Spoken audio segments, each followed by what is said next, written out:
started looking at the front end on this thing, and most of it looks pretty good. Like the wheel bearings are good. There's no slop in there. The ball joints are all good. The lower control arm bushings are all good. The only problem I saw, and the shock is good and everything too, the only problem I saw was these top A-arms, the bushings, have a little bit of free play in them. Let's see if I can get this on camera right. Yeah, I don't know if you can pick that up, but yeah, it's a little sloppy. That's on both sides. It's on both. The same for that side. But no big deal. I don't think it's going to need more than just the bushings for that, because there's just not that much slop. But those bushings do need to get replaced. I found a spot online where I can get the bushings for this, and also the rear bearings. If I just have to buy the rear bearings, hopefully for that axle, for good deal on it, good stuff. The bushings that I'm gonna get for this are actually kind of an upgrade from the stock stuff. But yeah, so I'll hold off on ordering them until I figure out what's going on with the rear here. I haven't got my tools in yet for that, but yeah, it should be good. Yeah, for now, I just got to tear this front end apart. Delivery.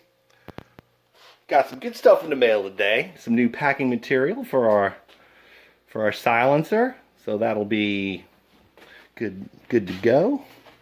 That'll finish the exhaust there. That'll be real nice. Got a couple of other things too. Yes.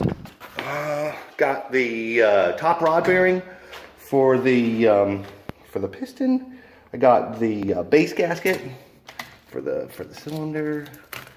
Brand new one of those OEM things. And got a new light bulb for this. I actually ordered two lights. I got a light for this and then the headlight too, so both of those should be able to work. This just tells you when the oil reservoir is like out, if you're out of oil. You don't want to run out of oil on this thing, basically. Also, yesterday I got the sprocket. Started to fit it in here. And I ran into, I don't know, just a little issue, but it's kind of interesting. The old one, the original ones, have 13 teeth on them. And the way you're supposed to install them is out like this, with the flange out. And when I tried to do that on this new 14-toother sprocket, I ran into clearance issues back here on the case. It's really kind of hard to see in there, but there is very little clearance. And right now, the way I've got it set up, it works just fine with no clearance issues at all on the case, because I've reversed it and I've put this little eighth inch flange, instead of facing it out, faced it towards the motor. That way it kind of stays away from that edge. And that worked out just fine. Now I figured out, actually why I had to do that on this particular setup is because this is not the original chain. This is a newer chain. It's an O-ring chain. They don't sell the O-ring chains on these blasters.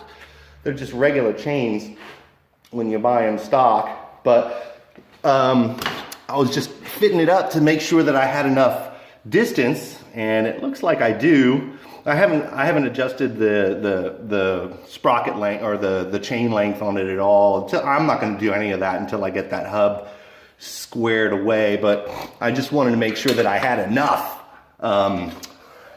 links in the chain to be able to fit it, and that will work out just fine. I do have to modify the case just a little bit, just the cover for the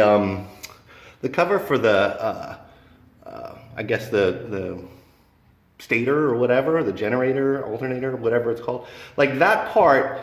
You know, you could see right there where the chain kind of rubs up right in this area right here. I'm gonna have to cut this back just a little bit, because this O-ring chain is definitely beefier than I think what was originally supposed to be in here. So this needs a little clearance. No big deal. There's plenty of, well, there goes the bolts all over. There's plenty to cut away before that becomes an issue. So I'm just gonna have to cut that back. Some little modification to get the 14-toother in there, but 14 teeth means faster. You can go faster. Evidently, guys still have these 14-tooth sprockets with 20-inch tires, like we have on here, and still able to do wheelies in 4th gear. So I think that's just fine, as far as pulling power is concerned.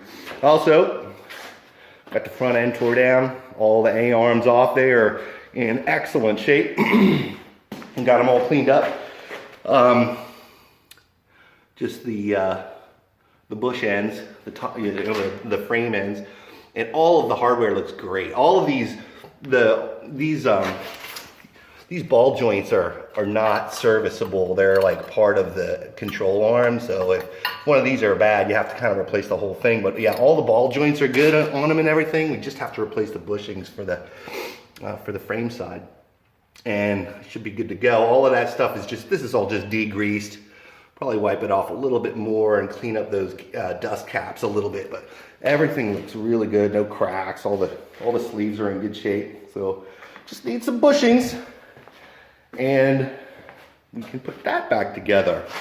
But I guess the important part, well, they're all kind of important parts, but should be able to, at least for now, get the motor back together, get this new bearing in place, get the top end back in, wrap that muffler, throw it all together. Should be able to start it after that with, no tires on it or anything, but should be able to start it. So got the bike back together as much as I can for right now, at least the motor. I'm happy about that. Top end's back in, got the exhaust installed, as shittily as it was installed originally with the zip ties. I'm gonna see if I could do something about that. I could do better than that. Got the new painted exhaust on there, so sweet looking.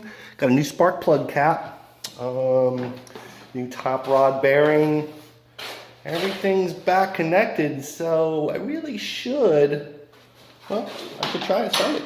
I'm gonna try and start it. See if we can get this started here. I don't know. I haven't tried yet.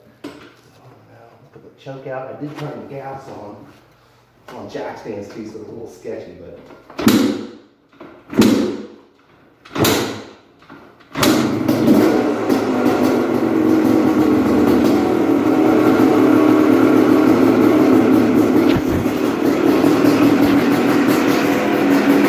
Oh, she's running.